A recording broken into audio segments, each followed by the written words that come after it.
My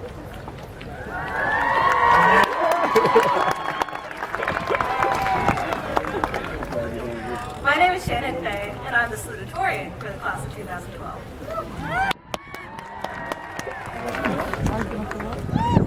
During AP testing, I fantasized about this day at least once every 5 minutes. In my imagination, on the day of graduation, I would run down... Oh, yeah, all right. Let's try that again. Okay.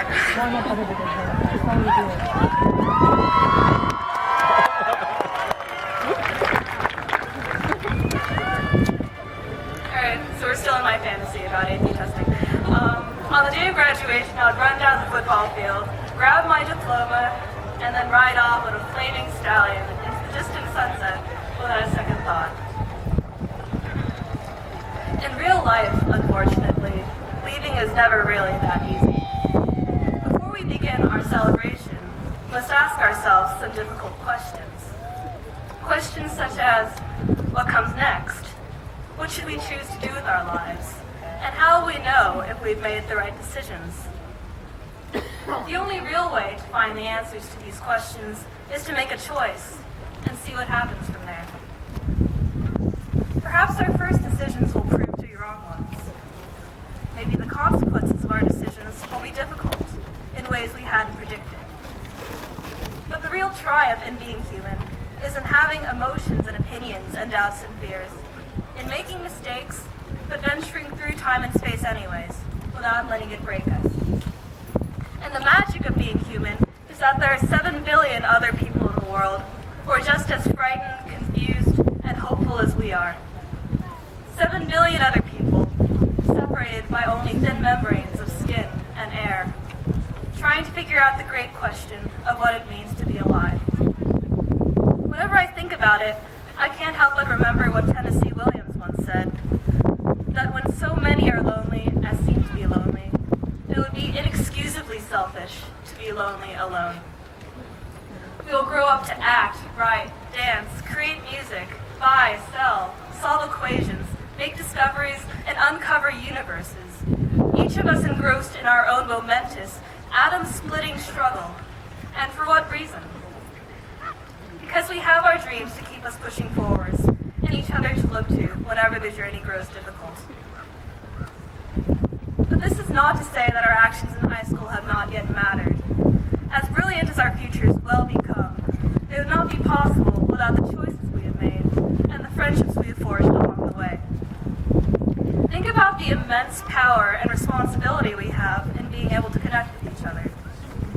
A person on their own is a self-contained vacuum of thoughts and impulses. But together, we form a web so infinitely interconnected that each time we interact, we send reverberations throughout the web. It is said that the flap of a butterfly's wings in New York can set off a hurricane in Brazil.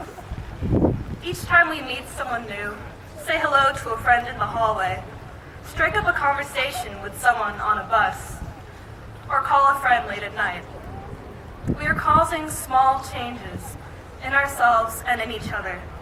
Changes which propagate and expand and eventually coalesce into a roaring tidal wave from which we now emerge, still glowing from the vibrations we have sent and received across our web. We've experienced this in action every day. Your friend compliments you on your hair, making you feel happy and confident enough to say hello to someone you've never met.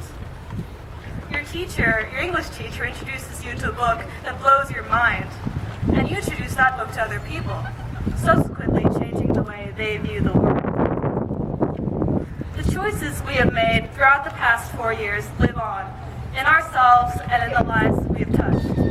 And because of this, we can never be truly alone. To quote every single salutatorian speech that's ever been made, ever, life is about choices. We can make the choice to be dull, disinterested, and zombie-like, or we can choose to be passionate, tenacious, and human. We can choose to be dishonest or genuine, but let me tell you, life is so much better when you're genuine. And we can choose to pretend that we are alone, that no one understands us, or that everyone else is too shallow or boring or strange for us. Or we can do something as simple as striking up a conversation with someone new and understand how very wrong we were. You might think this sounds cliche. That's okay, because I really mean it. Every single one of us is extraordinary. Every single one of us is going to live a life worthy of poetry.